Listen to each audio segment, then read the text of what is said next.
Kraken Pod Fam, what's good? Kraken Pod After Dark. Let's see. Tuesday, January 16th, 2024, motherfuckers. What's going on? I got to keep the energy going because you know who didn't have the energy tonight? The Seattle Kraken. The Seattle Kraken. All right. If you are here, thank you. I know I am. Sorry, there's an echo. Fixing that. I apologize. Let's get into it in a second here. But you know what? Some good news I have to report. I was able to go to the grocery store before the freeze hit. Also, I am rocking the Kraken beanie, compliments of a member of the Kraken Pod fam. And I'm rocking it in this room because this room has no fucking insulation. I swear to God. And so this room is freezing. I have two pairs of socks on. Let me tell you that cold in Louisiana is a different kind of cold. And that's all I'm going to say about that because we just released a new episode of the Kraken Pod. It came out right before Puck Drop. Jeff and I accidentally spent about 8 minutes talking about weather. So, anyways, plenty of that. Let's move on to the fun stuff. I was able to go to the store. Here we go. This is from Gnarly Barley. Korova Milk Porter. That's what your boy is drinking tonight. And what I'm going to do for every one of these, if I can keep this, if I can remember, honestly, is to start off Kraken Pod After Dark by showing y'all what I'm drinking. So here we go. We got Gnarly Barley's Korova Milk Porter. I swear to God, I just need to get as continue to grow the YouTube, just get a brewery to sponsor this shit. Done fucking deal. Send me beers and a couple bucks. I'm all in. All right, Korova Milk Porter. Here's what we're drinking. Then let's start some Kraken Pod After Dark. Look at this pour. I'm also a weather drinker. So as I'm at the grocery store and I see milk porter with the cold weather, I'm just like, yeah, sign me up for that shit. So cheers. Kraken Pod After Dark. Let's go.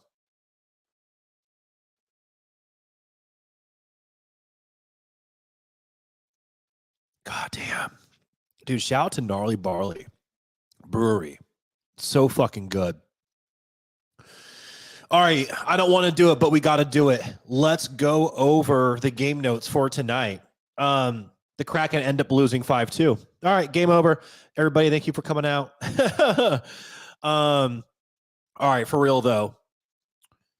To start the game, not good vibes. Didn't have good vibes against Pittsburgh. Did not have good vibes tonight. I am still on Haxtell's ass for switching up how I think the goalie scenario should have played out. Again, a new episode of the Kraken Pod is out. Jeff and I talked about this at length, so I don't want to get into it too much. Jeff definitely played what he called hackvacate.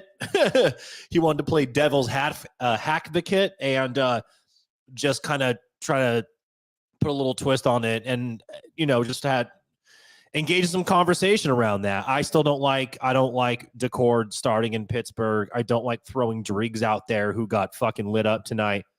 Wasn't all his fault. Again, team didn't look that good. Beniers officially went on IR. That was today. That actually happened in the middle of us recording the podcast because of course it did. And, the Kraken are just thin right now. I just don't like the way the goalie situation played out. Let's start off with this. How about Justin Schultz flipping the puck over the glass tonight, which allows one of the best teams in the NHL and one of the better teams for the power play to go on the power play where they end up scoring. You are already on the second game of a back-to-back. You are on the road. You've been on the road for a week at this point. You cannot do shit like this against a good team. You will lose the game. That's what happened tonight. You can't give the Rangers opportunities to beat you. The Seattle Kraken gave the Rangers chances to beat them. So it is what it is. That at that point, the score is 1-0. I wrote here all caps, what a fucking play.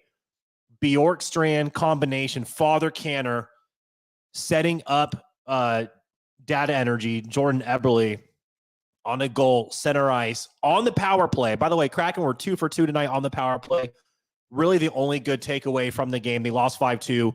Both those goals came from the PP, strong PP, not winter PP. You're talking like late spring, summer PP. Like that PP's coming out to play. Wasn't enough, though. Wasn't enough. That's why the Rangers cheated. That lasted for 28 seconds. In typical Kraken shit, which, you know, this has been a theme that unfortunately we've seen a lot from this team, giving up the response goal. I don't know what it is. I don't know if they're just like, what's the phrase, resting on their laurels. But for whatever reason, man, the Kraken just fucking, like, I can't even get the fucking tweet off about the Kraken scoring a goal before the Rangers are putting one in back of net. It makes watching these games and taking notes and doing social stuff really fucking difficult. Also, you know, shout out to the admins that run the Seattle Kraken account because they have their hands full. That would not, I mean, like, hockey is not an easy sport to do that in at all. Anyways, at that point, it's 2-1. That was 28 seconds later. That was Gustafsson. Wheeler sets up a screen, ends up getting a tip in. He makes it 3-1. And then, you know, the only other highlight of the game here, Father Canner, great shot on the power play, 2 for 2, again on the power play. At this point, the game is 4-2. And I'm like, oh, the Kraken have a little bit of life. Yanni Gourde gets a breakaway late into the third where there's a chance the Kraken can cut it 4-3. I personally think it's too little too late, but no, I don't want the team to roll over and die, so I'm rooting for it. Igor did Igor things. I tweeted out the Kraken got Igored. That absolutely happened, like sprawling on his stomach, full out, like reverse snowman diving save. And what happens right after that? The Rangers go up the ice, they empty net it, and that's a wrap. So Kraken lose 5-2. That was the result of that game. 2 nights from now, Seattle is in Edmonton. So, you know, that is the matchup that everyone is looking forward to. I would be shocked if Joey Decord does not get the start. Also, I saw some weird stuff about Driggs not playing well, etc. It's like, okay, well, aside from tonight, which, by the way, the team is thin. The team didn't play well. He didn't play well either. Both things can be true. It's like whenever you have Grubauer talk, it's like everyone's like, pick a side, the team or him. Which one sucked more? It's like, how about they both did? Anyways. But that hasn't been true. He was crushing it in the AHL, and he, you know, hasn't been up for that long. And the only start he got was in Calgary, right? And in that game, he gave up 1 goal. And the Kraken historically, you know, over their 3 years of existence have not been good against the Flames. And that was a massive win at the time. And I remember being like, damn, man, Driggs looks really good. I just think he should have gotten the start against Pittsburgh. There's no fucking reason why Driggs should be playing in the Garden. Joey's the hotter goalie. And he should have been rested. But you know what? I'm not going to go into that again because it's just going to fucking upset me and I can't change the past. So here we are. The Kraken lose back-to-back games. They scored, 2 goals in those 2 games, averaging a goal a game. That's not the best. It is what it is. These things happen. The stretch coming up here is not an easy one. This road trip has not been an easy road trip. You obviously have, you have the game Pittsburgh, which whatever, they're going to be combative because they have the vets on their team. They're not going to just roll over and take an L, clearly. Rangers, one of the best in the league, first in the Metro. And then coming up in 2 nights, you have the hottest team in the NHL on the road in Edmonton. Best player in the world, Connor McDavid, Leon Draisaitl, all that shit. And then 2 nights after that, the Kraken are back home at Climate Pledge Arena where they are hosting the Toronto Maple Leafs. This run is not easy. It's only going to get more difficult. Missing players does not help. For the love of God, can we get Vince fucking Dunn back at the least? I mean, Jesus Christ. Anyways, let's hope that we can get our top defenseman back. Also, the leading point scorer on the team. That would be nice. Matty, get better soon, bud. I hope this doesn't become a thing where every year he has to go on the IR for a little bit. It makes me. It's very early in his career. It's just a couple of unfortunate hits, but it's also the game, man. And this is a very physical game. We need this dude to last for a long time. So whatever we got to do. All right, that's it. That's me. That's for the game notes. I will get into the comments here in a second. Whatever, again, like I always say, whatever y'all want to talk about, drop it in the comments, man.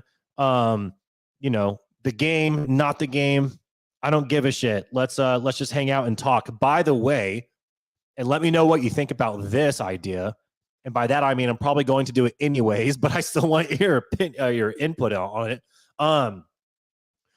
What I want to do for Kraken Pod After Dark next season, because the reality is, like, implementing something in the middle of a season or once the season has started is nearly fucking impossible. You have no time. Anyways, what I want to do is set up a phone, like an actual landline, voicemail, the whole deal, but take live calls during Kraken Pod After Dark and include that in the show. This includes a couple different components that I want to incorporate, but just thinking of ways to really get this thing rolling. And I appreciate y'all because y'all are here on the ground floor, and I have a lot of people that listen to the podcast, a lot of followers like Twitter, Facebook, all that shit. But you got to get people to come to YouTube too, man. So just spread the word. If you're here, please hit the thumbs up and all that shit. I appreciate y'all. I'm going to drink some beer. But before I do that, Megan from Australia is checking in to give us the time. It's 1:50 p.m. there on a Wednesday. Great to see Dreeg's back, but I am shaking my head. By the way, for anyone that missed this whole like running bit I have, I said, Megan, every time I check in, every time we do Kraken Pod After Dark, I'm going to need you to give us the time. All right, 1:50 p.m. on a Wednesday in Australia. Shout out to Megan. We really appreciate it. And again, a new episode of The Kraken Pod is out right now. I have not even had a chance to tweet that, Facebook, Instagram. I haven't had a chance to do any of that, but there's a new episode out right now. So if you subscribe to the podcast, you would hopefully have received that notification. But we dropped a new episode right before puck drop. Usually we beat puck drop, but with the games being early, it is what it is. Our editor actually lives on the East Coast, so he does it when he gets home, and we just try to do it as quick as we can. I mean, we record live in one take, edit, send in notes, and release it same day. So anyways, enough behind the scenes bullshit. Cheers. Again, this is Gnarly Barley's Korova Milk Porter. I'm a weather drinker, so we're going with the porters tonight.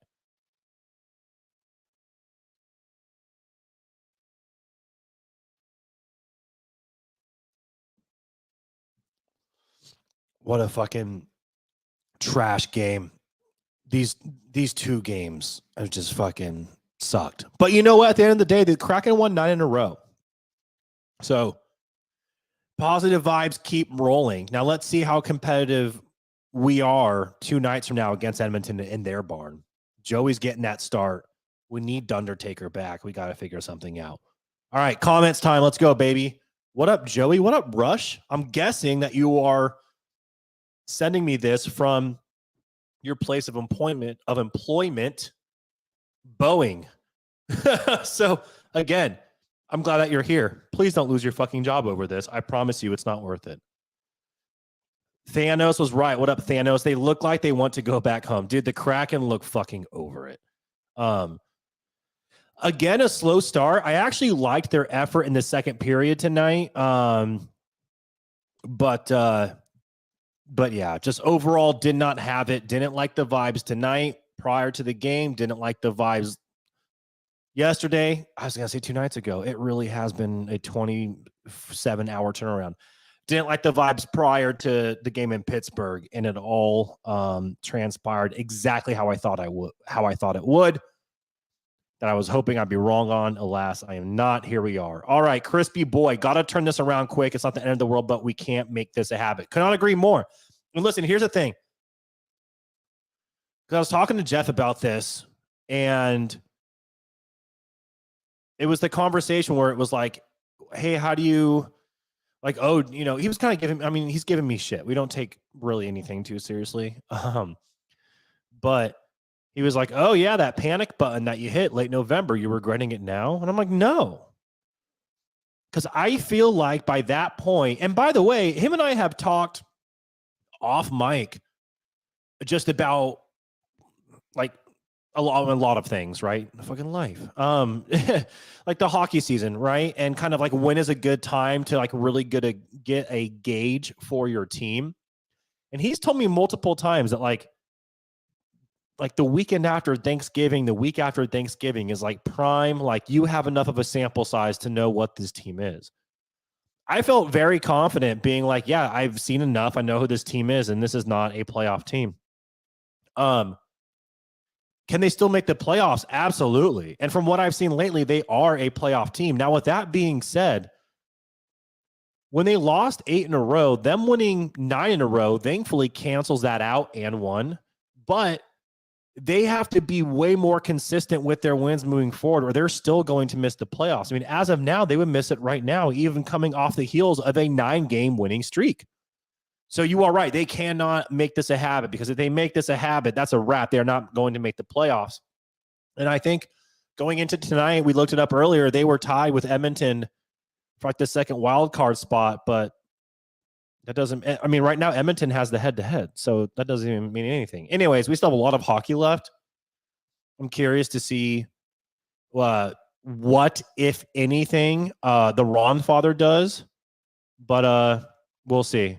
All I know is that we cannot afford to start losing a bunch of games in a row. You better go into Edmonton with the fire lit underneath your ass, ready to fucking beat them down their barn. And by the way, that arena is going to be rocking. And side note, I swear to fucking God, Edmonton has the worst goal horn in the entire league. It's fucking miserable. I mean, Jesus Christ. It's like a train. What up, James? Hey, I like that beanie, bruh. You guys actually have the weather, so put it to use. Dude, yeah, the beanie was a gift. And it's fucking cold, especially in this room, which is why I'm rocking it right now. Not mad that we started Dreeks, but he did not play well. Yeah, I mean, would Joey have gotten the crack in the win tonight? Probably not, but yeah, I don't know. This is a great, and I mean, yeah, so what happened to the depth the team was supposed to have? The team still has it, but right now we're just missing key players. Like, again, Matty Beniers officially went on the injured reserve today, like midday. That news broke. Burakovsky, that's Bubble Boy Burakovsky, Triple B. I mean, that you can never rely on him to stay healthy ever. Vince Dunn has an illness. He's out. I mean, we saw Pittsburgh Penguins game. Larson left after the first period. He was out. It is what it is. When you start losing key players, I mean, you're losing 2 essential forwards and your best defenseman, who's also your leading point scorer, and you're at the end of a very long road trip, you're going to get smoked. And that's exactly what's been happening. I mean, we would have had to really dig deep in order to figure this one out. I want to address this really quick from Curtis. A watch along would be fun. First year, I did a couple of them. They are, and this is just me being completely honest, fucking horrible to do. The reason for that being is, one, I don't have the proper setup. So if I were to do it, I would basically have to do it where I'm sitting at now, which like these are kind of just like bar stool chairs. You sit in them for more than like 10 to 15 minutes. It starts to like fuck your back up. They're not meant to be sat in for long periods of time. We're just sitting in them for 2.5 hours. By the time you get up, you're like, oh my fucking God. And you know, that's also me being a 39-year-old man. This is almost 40. So there's that. And also, that's not even like the biggest thing for me. This is a random side note here. Unless you are working in conjunction with the organization that's broadcasting the games, which 99% of the time is ESPN Plus, per copyright, broadcasting laws, whatever, you are not able to include any of that audio legally on your watch along, which means that I basically have to sit on a stream like this and I have to watch a Kraken game in complete silence because I cannot have any of that audio playing, because if it were playing, it would then leak over to the live stream and then they would shut me down.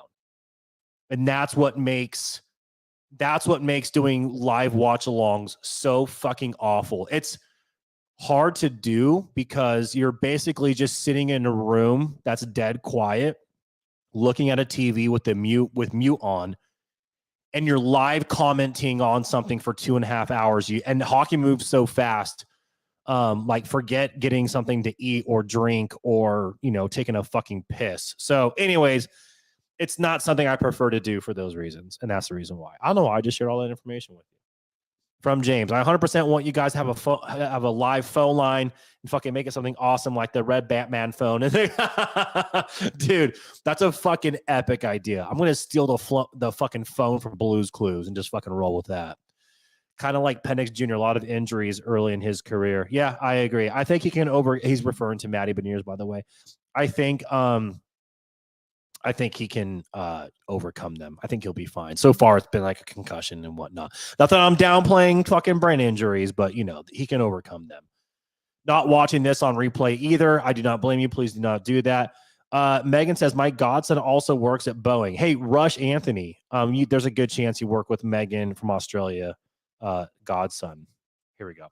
From Curtis, I've asked before, but do these start mid-sentence for anyone else? Oh, weird. Okay, so I myself have noticed that there is a weird delay from when I hit the go live button to when it actually starts recording. So what I've done or have tried to do, which I guess is not working for this stream and yesterday's stream, what I specifically did was I hit go live and then I just sat here awkwardly for like 5 to 6 seconds until I thought that it was recording, and then I could begin.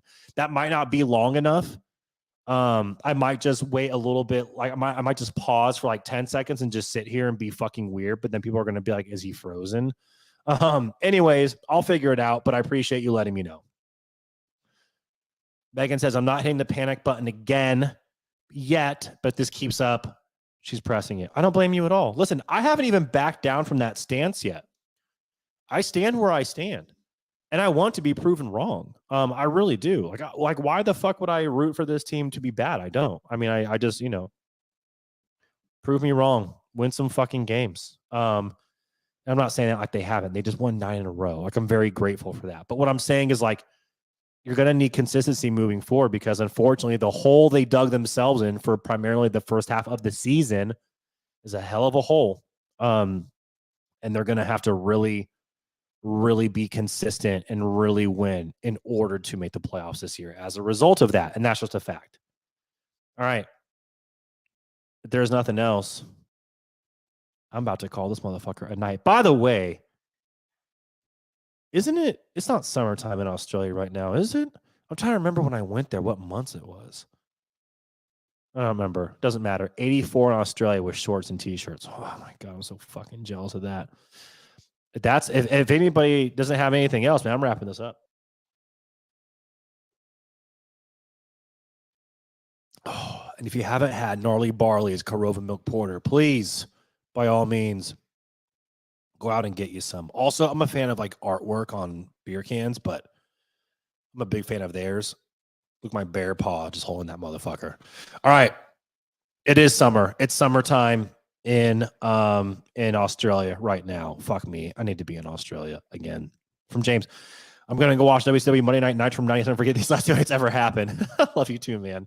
That's fucking awesome. God, I miss those days, dude.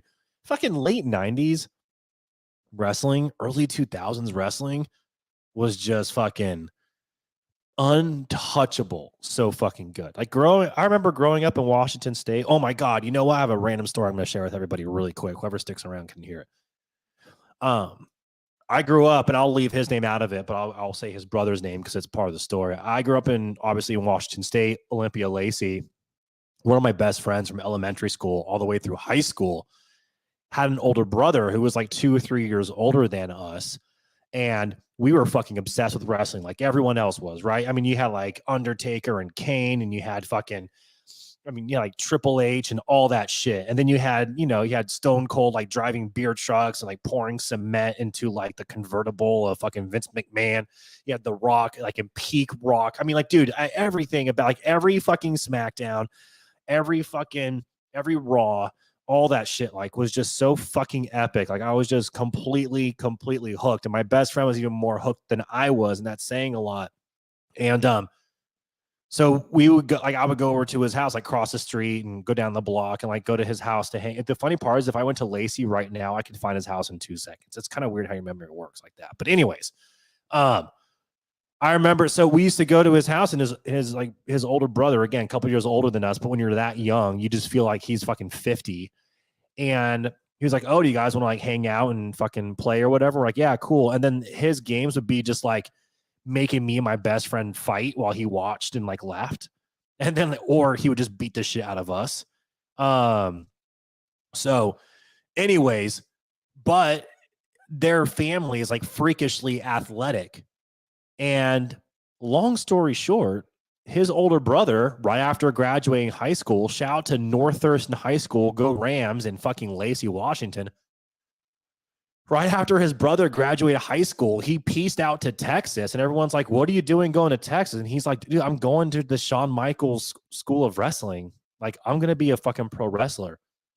Everyone thought he was insane. But again, his family, like freakishly athletic. They're not big dudes at all. I think he was like 5'6", 5'7".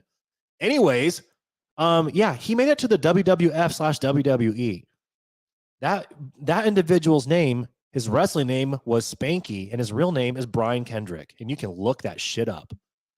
And his younger brother was my best friend. I used to hang out with him and Brian all the fucking time. And Brian just used to beat the shit out of us and just, or like make me and my best friend fight while he like laughed and videoed it. And then we would just like do like wrestling matches in the backyard. And yeah, Brian went on to become Spanky in WWE/WWF. And then he wrestled in Japan for a hot minute.